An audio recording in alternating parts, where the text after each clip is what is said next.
We are back.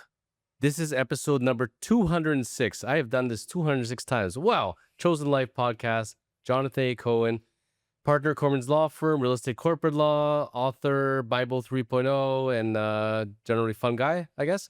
And with me again this week, Elena Saradidis, amazing friends, bestie, real estate guru. And we are coming today to talk about Elena rapid fire and get to know Elena. So we've done some hard episodes the last few weeks. We covered a lot of ground, taught people a lot about real estate and mindsets and investing and where to live and how to do it and how to communicate. So now we're going to have some fun. You ready? I'm ready. Okay, this week is Rapid Fire with Elena Saradidis. Elena, favorite part of Toronto? Oh my God. Favorite location, favorite area, favorite food? What do you mean? Favorite part? Favorite area? Oh my goodness. This is going to be the worst rapid fire ever. Favorite part of Toronto is probably the food scene. We have a really good one and we're very multicultural in it. Like you can get any type of food, any place in the world here. So that's probably my favorite part about Toronto. Amazing. How many cups and glasses of coffee and water do you consume now? Believe it or not, this is water. It is. I can. Yeah. Please take a look. It's water. It is. Coffee, probably I'm at 1 to 2 a day. And then water, if the water's in front of me, I'll drink it type of person. So not 1 or 2 a day, but I'm trying. She's trying. I'm asking because we've asked this before. Yeah, Jonathan likes to... the water chapter. Yeah. Style of architecture you love the most? Ooh, I like Victorian and then contemporary modern. Wow. Yeah. Classy. Ideal weekend? Honestly, and if you know me, you know this, my favorite thing is literally taking a walk around the block and having a coffee. That's so easy. I'm easy. I love it. One word to describe the current market. That's the real estate market. Opportunistic. Is that the right word? Yeah, there's opportunity. Absolutely. Yeah. What is your biggest pet peeve? My biggest pet peeve is when real estate agents call me after 11 p.m. Text first. I'm trying to sleep. Yeah, and that's what it is. I agree with that as well because I find someone will call me, I'll pick up, I'll have to tell them, let me get that information for you, I'll get back to you. If they just emailed or texted to me, I could have come ready for that conversation, had one conversation, now I gotta have 2 conversations. Look, I'm good with call me anytime, and I usually will answer. I'm connected to my phone unless we're filming, but 11 p.m. is usually like my 11, 12, 1, 2, 3, 4, maybe even 5. Like, people are sleeping. How many hours do you sleep per night on the average? Probably around 5. Really? Yeah. Believe it or not, That people... seems high. Like that's for you. I thought it was like 2. No, I have a mattress. It's called 8 Sleep. It's the best. 8 Sleep. Mm-hmm. Like the number 8 or spelled out 8? I feel like it's the number 8. I don't know. Dan got it. It's like the most... It's her fiance. Great guy. I love Dan. It's like a high-tech mattress that like cools you down. Also like could like warm up the bed. Also like 8 Sleep. Moves a little bit. We're not sponsored by 8 Sleep. No, we're not. But it's actually a really good bed. Dan picked it. I don't know. Smart guy. Go-to negotiation tactic in one word. I don't really have a negotiation tactic. I think I play each one differently depending on what we're doing. But I will say this a lot on the phone. I'll just be like, I am the easiest agent to get a deal done with. Like, work with me.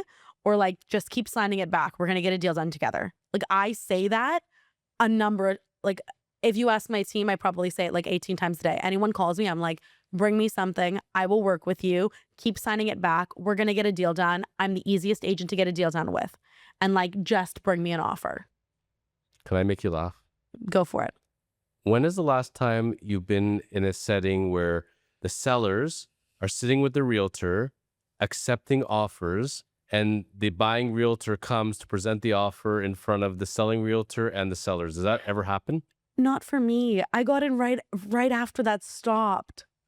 No, like actually, like as in the market as I am. That used to be a thing, by the way. No, the cars were parked 100%. outside and realtors would get summoned on who could present their offer. No, 100% that was a thing. And I have agents on my team that had to go through it. Yeah. But because of when I got into the market, even though like people tend to think that I've been in it longer than I actually have been, but I never experienced it. It like stopped right before I started.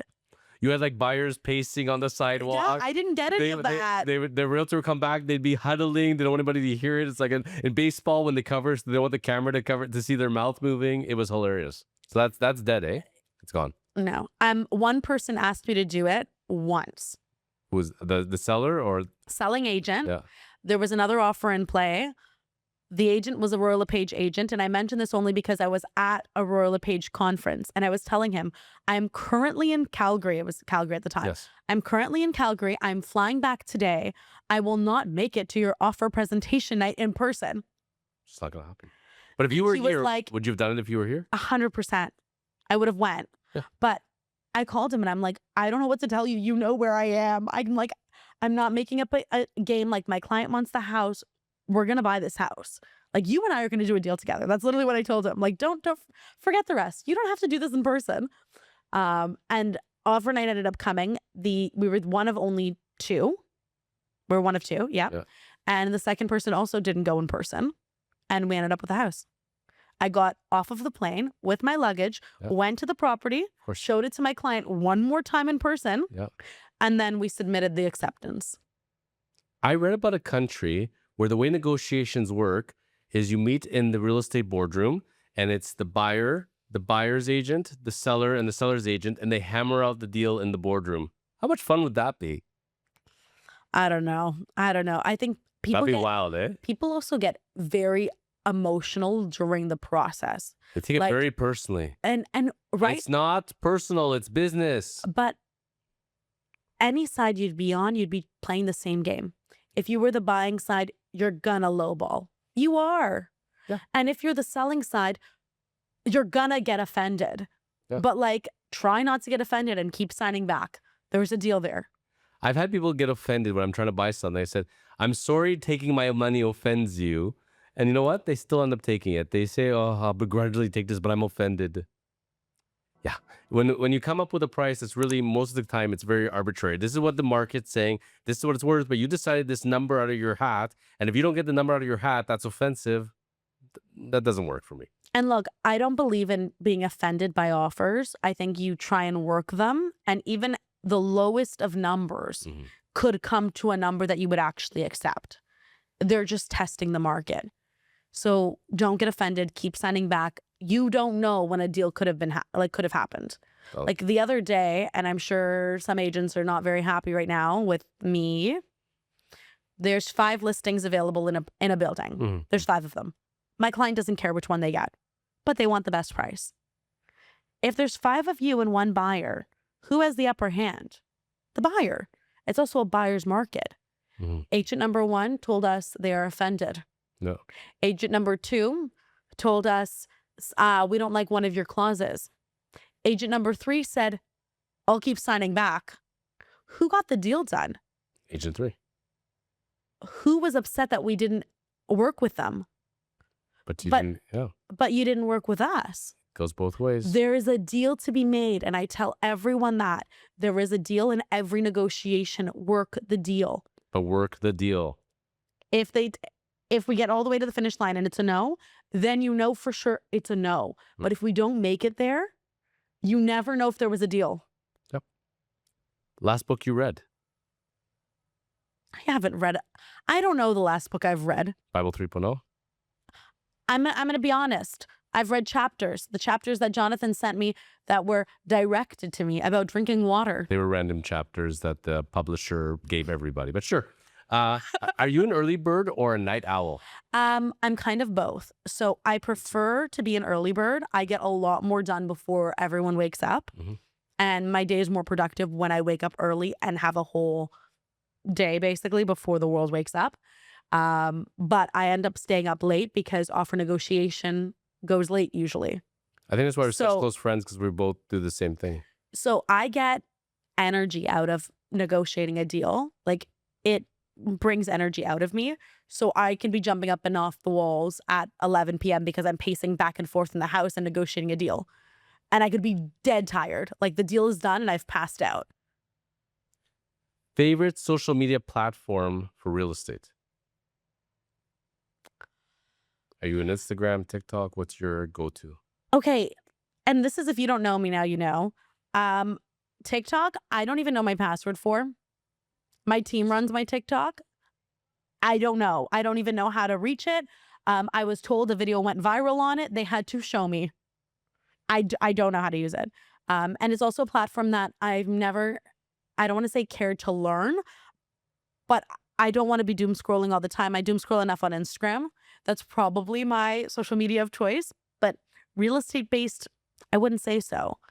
A lot of people that watch our content are other agents. Yes, sometimes it does help because they see something that they maybe missed on MLS, or they see something presented in a different light. Consent to their clients. Yeah. But yeah, I don't have a specific favorite social media platform. You have money burning a hole in your bank account and you have to put a down payment on a property. You, Elena, you putting it into a house or a condo? After our discussion. Well, it depends how much money I have in my pocket. How big of a hole am I burning? If I'm not burning a very big hole, I'm buying a condo, but I'm finding a really good opportunity. If I have enough money in my pocket that's burning a hole, I might just buy a house and do some renovations. Depends on the money. How much money? If you're picking generally for you, downtown or suburbs, where are you? Downtown. That's the fastest I could have answered anything. The most important feature in a first home, in your opinion? Your ability to grow in it is the most important feature. Everything else can be renovated, fixed. Location. Location's the most important feature. Second is your ability to stay there. How long can you be in that property? And the longer you can be in it, the better it will be for you. I know you've touched upon it before, but in all honesty, staging, is it really essential or is it optional? Come on. It's mandatory. You know my answer. It's mandatory. I don't believe, especially in this market. Okay, 2021 happened. People could put a sign up on their lawn. Anyone could sell a home. Yes. You don't have to be an agent. In 2021, you put a sign up, it will sell. We're in 2025, entering into 2026. If you are not perfect, someone else on the market is. And the house that is perfect, the condo that is perfect, they will sell first. And you will sit. So why would you delay being perfect? Oh, let's just test the market with us not being perfect, then stage it afterwards. You were a first impression. You were new on the market. That was your time to shine. Do it first, do it right, do everything. It's like, would you go make a best impression on a first date, or would you go and make a horrible impression and then all of a sudden stage yourself in date 2 and hope for the best? Yeah. Oh, first impression counts for And also, everything. Now you're lowering the price, you're staging it when you could have just had it at the highest price and staged right off the bat and had the best result. Just stage. The stage. The number one biggest mistake first-time home buyers make. Underbuying. Agreed. Or not getting in. Yeah. I can't tell you how many first-time home buyers come back to me. I could have gotten the bigger place. I could have gotten the second bathroom in the condo. It was just a bit extra money. It wasn't going to be that much on my mortgage, but I was so stuck on that price. I was so stuck on my mortgage payments. I wish I had bought a little more. Yeah. Best investment tip in one sentence. One sentence.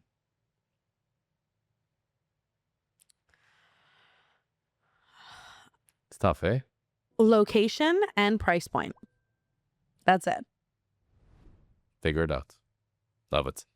Number one safety tip for agents.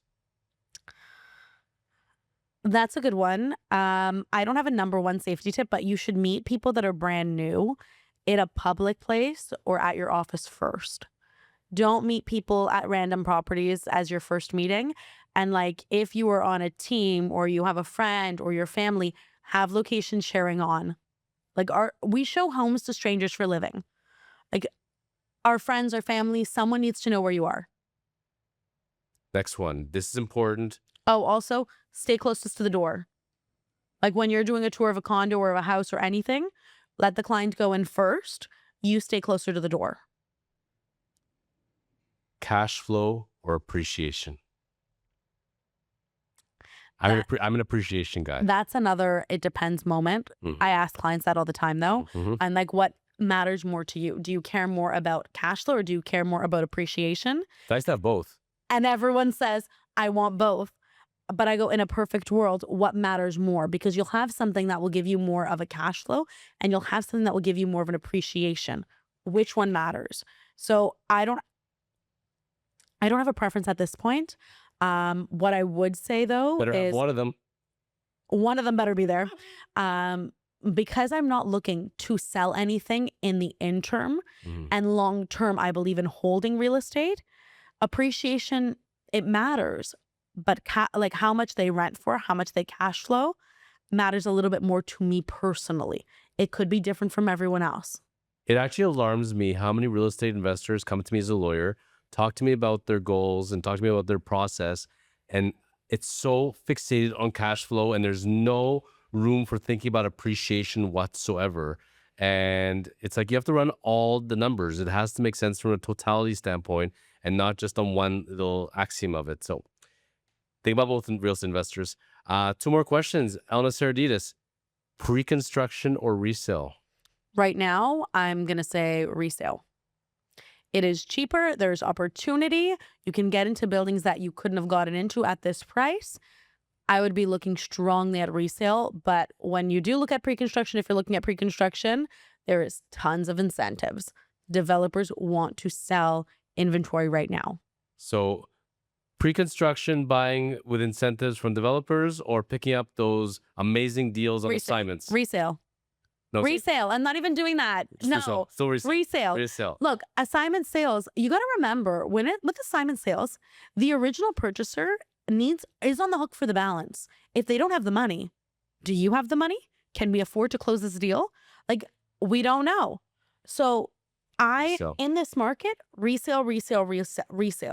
If there's an amazing opportunity, you are cash heavy, you've actually looked at all, like, how much deposit did they put in? Who is the builder? It's a great opportunity. Then go for the assignment. But there's more opportunities in resale than there are in every other pocket. The final question, and this is the biggie. We'll give you 10 seconds to think about this one. I love this question. I couldn't wait to see her reaction.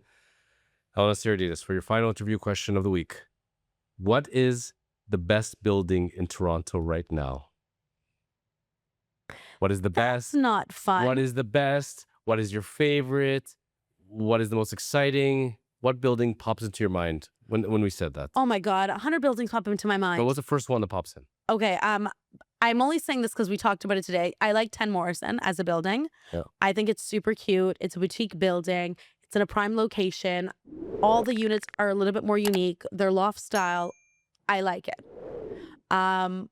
If I'm looking at value, there's a lot of buildings that you can get a lot of value in that the maintenance fees are relatively low. That's something that I would be looking at. And that makes another favorite building. 505 Richmond has a beautiful look to the building. Well-known building, yeah. Yeah, really cute. Waterworks. It's a nice building. Yeah. Close to a park. Like, there's different reasons why I love every single building. There's Like, celebrities there like too. the Well, Mhm. until you actually go in and experience how amazing it is, it's amazing. It's a city within a city. No, but even their building, so each building has a different kind of vibe going for it. Mm. But the signature units, I'd move in tomorrow. They're stunning. Aqua Luna, that one's along the harborfront. Also tried out. I'm going to be honest. I saw the exterior and I was like, this is the ugliest thing that anyone ever did to the skyline. I'm going to get so much backlash for this. But then I went inside the building and the color is kind of blended within. And now the building has grown on me. I actually really, really like even the look of the external. It's grown on me, and as in it feels like a better building because of that. But it's in a prime location. You have views of the water. Like, in every pocket, I have a favorite building. It's not just one pocket. Love it. Elena, people want to reach you for real estate, life questions. Where do they reach you? They can find me on Instagram. It's my first name dot last name. They can email me. It is info@myfirstnamelastname.com. But I'm always available. And honestly, just Google. My information's everywhere. AI knows that. Elena Saradidis, Jonathan Hacohen. This has been the Chosen Life Podcast. Elena, thank you for your time, your patience. This has been so much fun over the past few weeks, and we'll have you back on a future episode. Amazing. Thanks Yep. for having me. See y'all back real soon.